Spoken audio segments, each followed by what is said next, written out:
A lot of that misinformation included claims of voter fraud. 41 Action News anchor Gabriella Pagan spoke to an attorney at law and local professor to find out why people believe there was fraud even though there wasn't.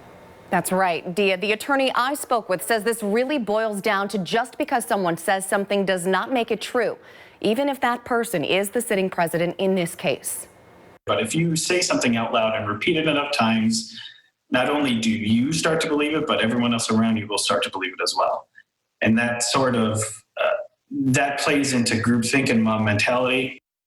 Now, if we look back since the election, the president and his team have filed 62 lawsuits in state and federal courts seeking to overturn the election results. One of those 62 cases, out of all of them, all but one failed. That one was based in Pennsylvania over showing proper identification. Attorney and Washburn University law professor Christopher says he stresses just because legal cases are filed does not mean any evidence was found. In Pennsylvania alone, over a dozen cases filed, and every one of them, the courts have said, there is no proof that voter fraud has occurred. Then why do so many people still say that there is voter fraud?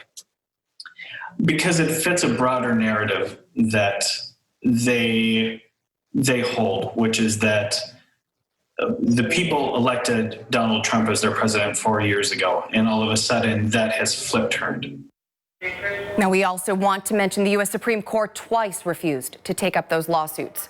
Gunn tells me all of this shows we're a deeply divided nation and our politics have veered away from the method by which we govern ourselves to become the method by which we identify ourselves. In the newsroom, Gabriella Pagan, 41 Action News.